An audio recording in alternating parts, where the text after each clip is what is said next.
Alfredo Piacentini, bonjour et bienvenue dans B2B. Bonjour, avec Calia. Vous êtes directeur, managing director, devrait dire, pour être précis, de Decalia. C'est une société de gestion que vous avez cofondée en 2014 à Genève, après avoir participé à la création d'un autre établissement financier, la banque Seeds, également à Genève. Vous êtes au milieu des années 90.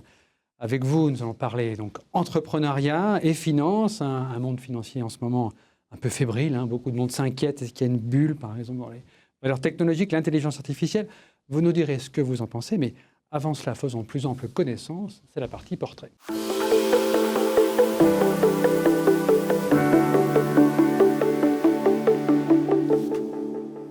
Nous allons évoquer votre parcours d'entrepreneur dans un instant, mais Alfredo Piacentini, commençons par le début, si vous le voulez bien.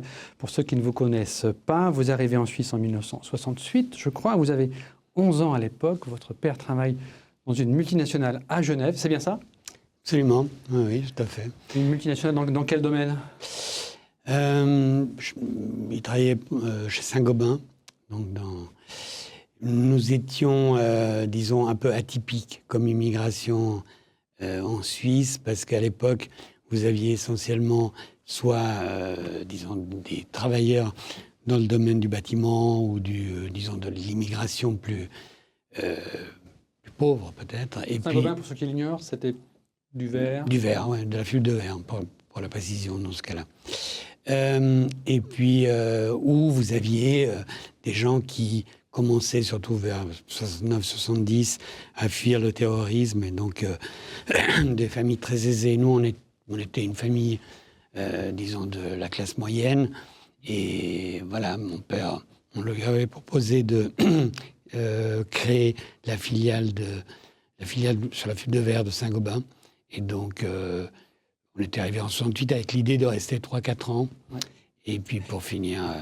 Vous êtes resté plus longtemps, évidemment. À cet âge, à 11 ans, on a déjà de bons amis, on s'est habitué. Vous étiez où en Italie? À Milan. À Milan, on est habitué à sa ville. Quelles impressions gardez-vous de Genève en débarquant en 1968? Alors, objectivement, ça a été relativement dur. Autant, disons... on était excités de changer de ville. C'était quelque chose de nouveau, et surtout à 11 ans. C'est clair que, voilà, on perdait des copains qu'on avait, une habitude de vie. Et puis à l'époque, disons, quelque part, il y avait une grande différence culturelle entre la Suisse et l'Italie. Un exemple concret de cette différence? Je pense... oui, disons la culture, comment dire... les relations entre les personnes, oui, les relations entre les personnes, oui, la fluidité des relations. Le protestantisme ou le calvinisme genevois était difficile à gérer. Oui, et puis il ne faut pas oublier qu'on a tendance à l'oublier, et qu'il y avait une forme de xénophobie. Je vous rappelle que, disons, nous, on est arrivés pendant les initiatives Schwarzenberg, et ça paraît assez incroyable de l'imaginer aujourd'hui, mais il y avait une forme de xénophobie vis-à-vis de l'immigration italienne, qui était la première vague d'immigration. Après, il y a eu l'espagnol, la portugaise, etc., qui ont suivi. Et donc, voilà, c'est vrai que c'était un peu troublant au début. Mais néanmoins, vous êtes resté, vous avez aussi fait vos études à Genève, en relations internationales, et puis après, vous allez tranquillement aller dans la finance, analyse financière, gérant de fonds. Pourquoi la finance? C'était loin de ce que faisaient vos parents? Non, pas du tout. Oui. Mes parents, ma mère était prof de lettres anciennes, et mon père, justement, travaillait dans une multinationale. Disons, quelque part, la finance et l'argent ont toujours été un peu suspects à la maison. Mais je n'ai pas été directement après l'université dans la finance. J'ai enseigné un certain temps dans un lycée bien connu de la place, et où j'avais été élève d'ailleurs.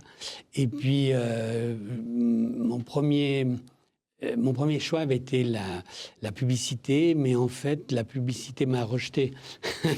Et donc, pour finir, j'ai fait 2-3 ans de consultant dans le domaine des études industrielles, et j'avais un ami qui travaillait dans une banque bien connue de la place, donc Lombardier, et il cherchait des analystes financiers. Moi, j'avais une bonne connaissance de l'analyse industrielle, plutôt.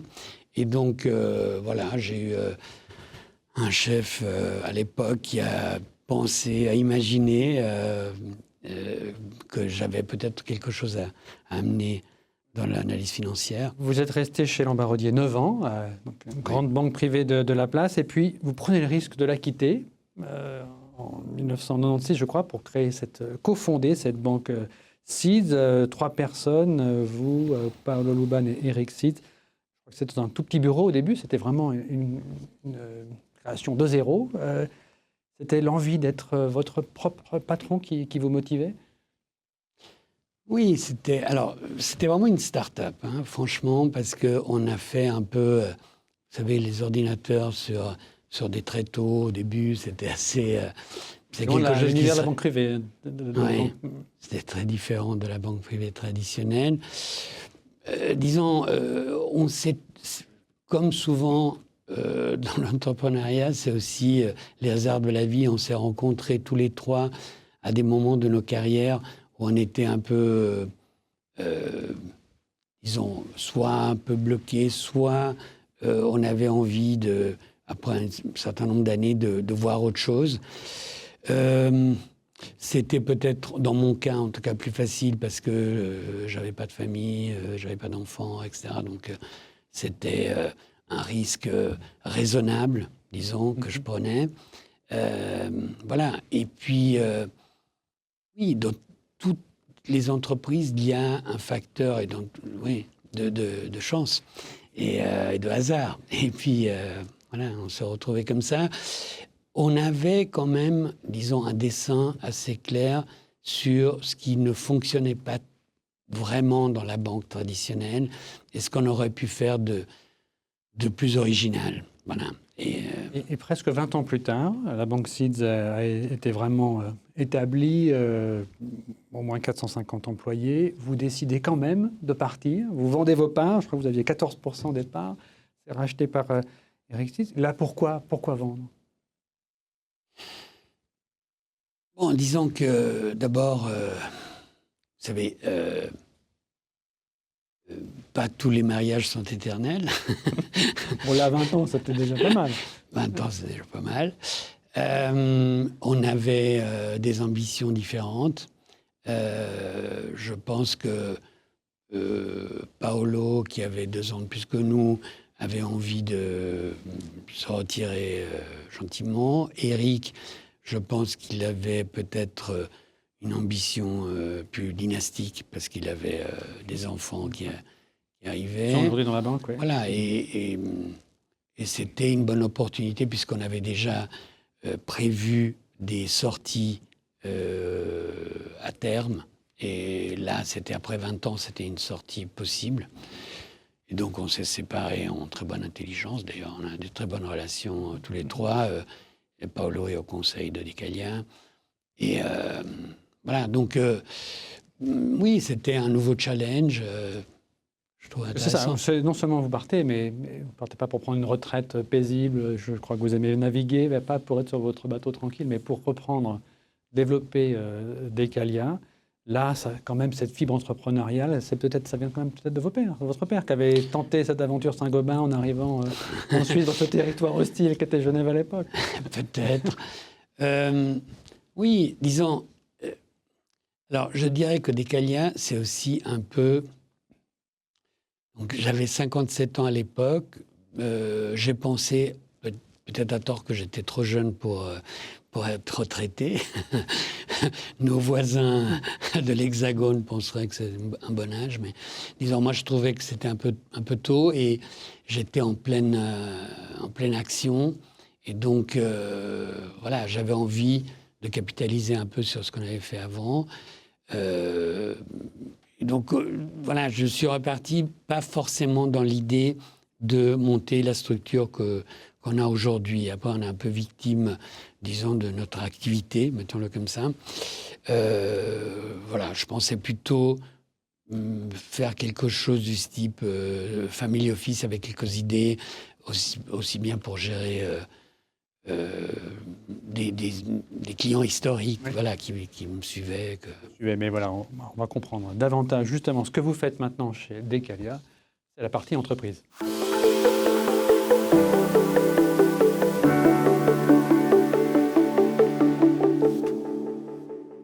Alfredo Peschetti, vous l'évoquiez à l'instant, Decalia, c'est une société de gestion. Elle est basée à Genève. Vous conseillez des clients privés, mais aussi des clients institutionnels, des caisses de pension, vous les conseillez dans leur placement. On va parler des marchés financiers justement dans un instant. Ils ont un peu connu les montagnes russes avec les taxes douanières de Donald Trump cette année.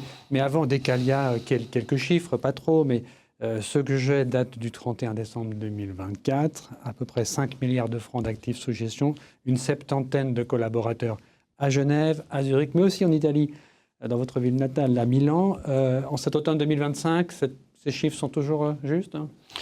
Oui, on est un peu au-dessus en termes d'actifs. On est plutôt autour des 5,5 milliards, 5,6 milliards. Oui, c'est correct. On est toujours à 70, 70. Pour vous situer, est-ce qu'on peut dire que vous êtes parmi les 10 plus grands gérants indépendants de Genève? Il y en a certains sont plus grands comme 1875, d'autres plus petits, Prime Partners ou Horis. Je crois que le régulateur recense 300 gérants et trustees indépendants à Genève. Mais voilà, on vous classe quand même dans les 5 à 10 plus grands? Oui, je crois. Ça vous va comme classement? Oui. Après, on fait tous des métiers un peu différents, hein. Ça dépend un peu de l'origine des fondateurs. Ça dépend de leur affinité élective. Disons que nous, on a 3 métiers et pas tous ont les mêmes structures que nous. Donc, voilà, la taille dépend aussi du type d'activité que vous faites. L'objectif, c'est d'aller jusqu'où? C'est 5,5 milliards, vous le disiez à l'instant, d'actifs sous gestion pour le moment, mais vous avez un objectif, il faut vraiment croître pour continuer d'exercer dans cette profession? Oui, malheureusement, on est obligé de croître. Pas malheureusement. Non, disons malheureusement de croître en termes disons, d'effectifs, parce que on a évidemment des nécessités de... Enfin, d'abord parce qu'on est obligé de croître si on veut pouvoir opérer des économies d'échelle. On a des demandes de plus en plus,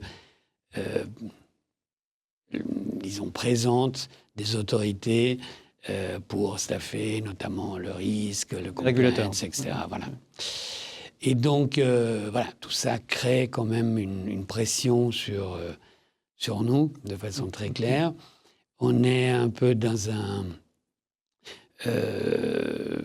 disons, dans une situation très particulière, la Suisse, parce que nous avons quand même des salaires suisses avec des marges européennes.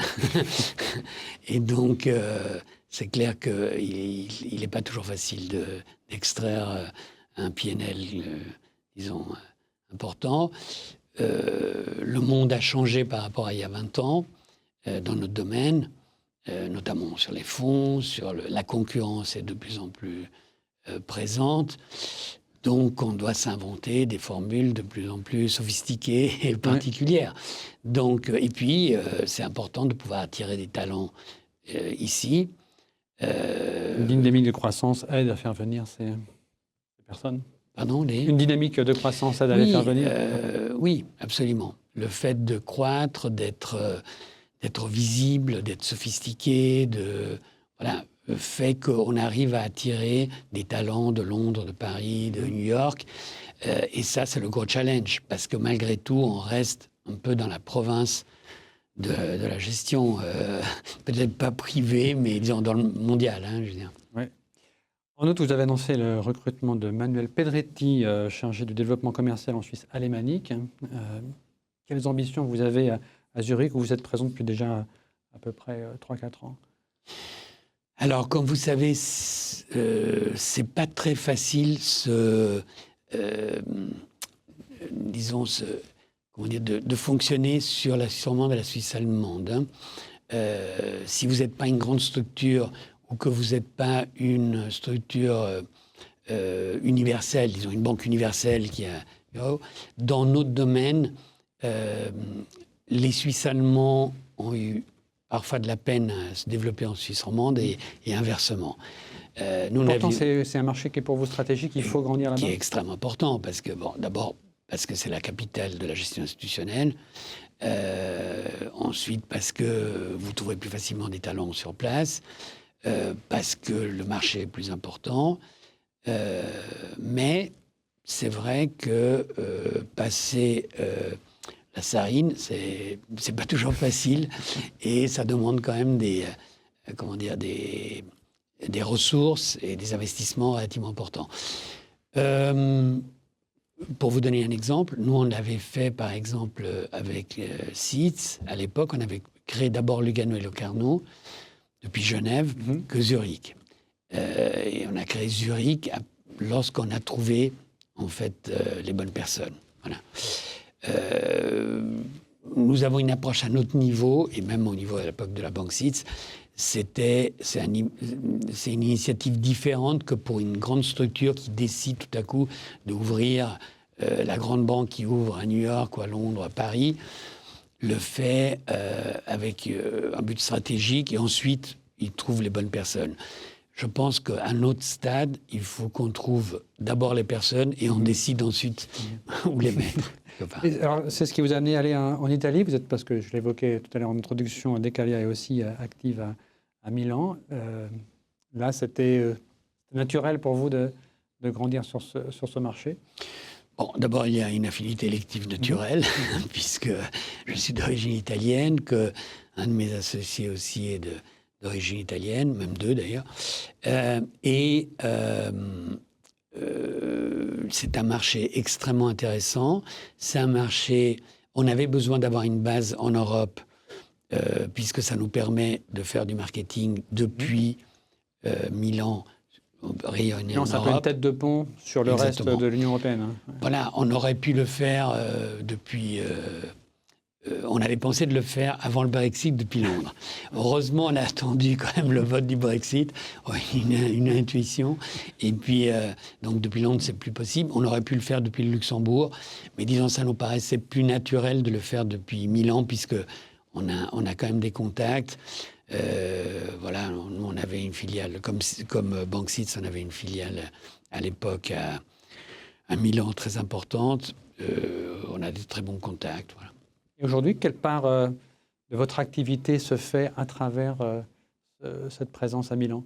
Non, ça reste pour l'instant, c'est peut-être 10 ou 15% des actifs. Mais c'est une base de distribution importante pour l'Europe.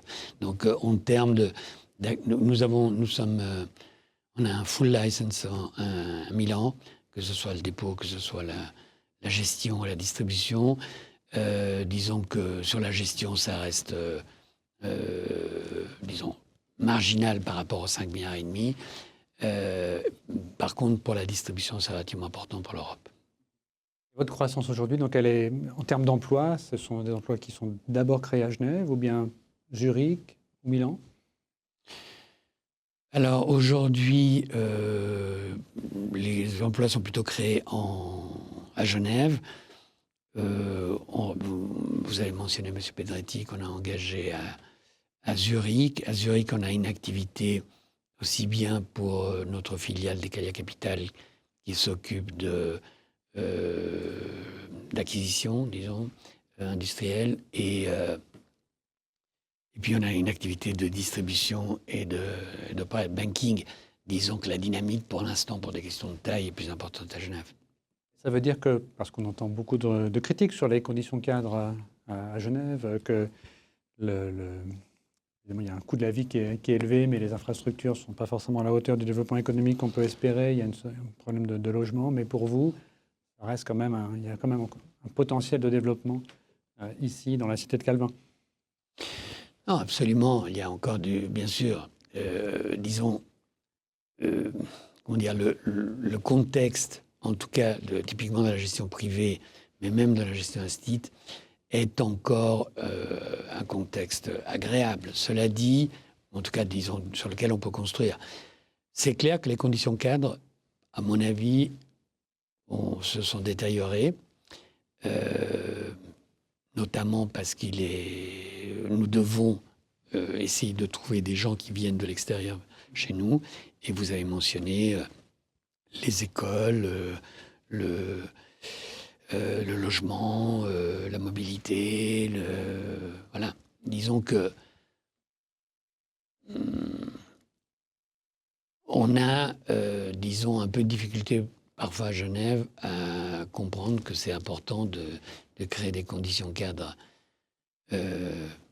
pour le développement, pour l'industrie, pour le trading, voilà. Je pensais que vous allez aussi mentionner des conditions cadres pour la place financière en général. Ça m'intéresserait, avant qu'on ait quelques mots encore sur les marchés financiers pour conclure, d'avoir un peu votre avis sur cette régulation du secteur financier en Suisse. Et c'est intéressant parce que vous avez les pieds des deux côtés, dans la zone euro et ici. Vous êtes Decalia est soumis aussi à la surveillance de la FINMA, le gendarme de la finance. Il y a un grand sujet de discussion aujourd'hui, ça concerne UBS, la plus grande banque du pays, établissement, on peut dire, stratégique pour la Suisse. Faut-il ou pas renforcer ses fonds propres, ses réserves, combien, même que beaucoup de politiciens souhaiteraient vraiment accentuer ce point-là. La question, c'est de combien on va le faire. La banque n'est pas complètement posée, mais tout dépend des conditions. Vous, comme ancien banquier, Decalia n'est pas une banque, mais vous aviez été, SID, c'était une banque. Vous trouvez que là, on a un sujet où la Suisse a un enjeu important de sa compétitivité et on doit prendre soin, si je peux le dire comme ça, d'UBS. Oui, alors c'est une question difficile. Disons que nous avons un vrai sujet de compétitivité avec l'Europe et avec les États-Unis. Je pense que, disons, si l'évolution naturelle de ces dernières années en termes de, si vous voulez, secrets bancaires, fiscalité, etc., était quelque chose d'évident et qui allait arriver et que nous avions déjà imaginé à l'époque de SIDS, dans les fin des années 90. Autre chose, c'est de ne pas défendre la place financière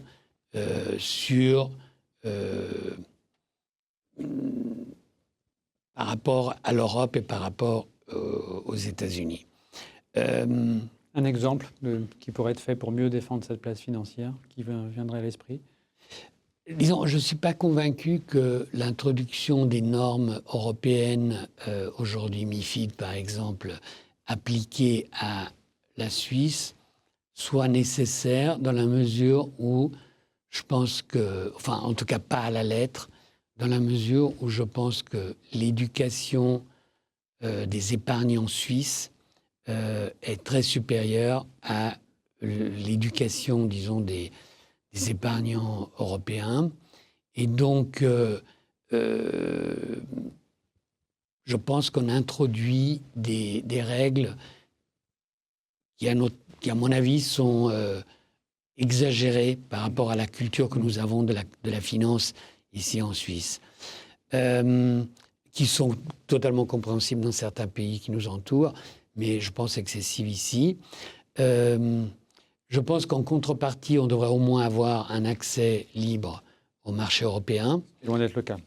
Ce qui est loin d'être le cas. Votre présence à... Voilà, exactement. Et voilà, donc... et puis, je pense que, disons, ça ne sert à rien d'introduire des nouvelles règles simplement parce que, par analogie, on a eu un accident sur une banque. Et donc, c'est peut-être trop tard. On verra comment le débat politique tourne. On est presque au terme de l'émission. Une dernière question que j'avais promise sur l'état du marché financier. Votre intuition, est-ce qu'on a partagé l'idée qu'il y a peut-être une bulle en ce moment sur les marchés financiers, en particulier américains, liés à l'intelligence artificielle? Chez Decalia, on a une conviction à ce sujet? Alors écoutez, on n'est pas... disons, les chiffres, globalement, sans rentrer dans le détail, sont plutôt des bons chiffres. Et donc, bien sûr, les marchés sont beaucoup montés. Et donc, quand ils montent beaucoup, on a toujours peur que ce soit exagéré.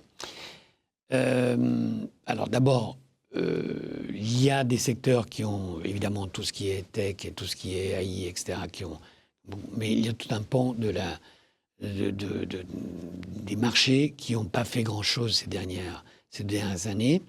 Donc il y a encore du potentiel, à mon avis, sur les marchés. L'IA, c'est un peu, si vous voulez, comme Internet en 2000. C'est-à-dire, on ne sait pas qui seront les gagnants. On sait qu'il y a un énorme potentiel. Il y a eu quelques exagérations sur certains titres, même des titres peut-être qui ont une composante IA relativement faible, mais on cherche partout où est-ce qu'il peut y en avoir. Je pense qu'on est peut-être au début d'une bulle, mais je ne pense pas qu'on est à l'orée, si vous voulez, d'une explosion de la bulle, mettons-le comme ça. Alors voilà, on verra où nous mènent les marchés financiers. Alfredo Pistantini, merci beaucoup d'avoir répondu à nos questions. Vous avez presque fini l'émission, mais d'abord, il y a avant de terminer, les questionnaires de Proust. Quel est votre principal défaut ? L'impatience. Quelle devise vous répétez-vous chaque jour ? Ai-je bien utilisé ma journée ? Qu'ai-je fait de ma journée ? Quel conseil donneriez-vous à quelqu'un qui crée son entreprise ? Bien choisir ses associés et être préparé à travailler 15 jours par jour.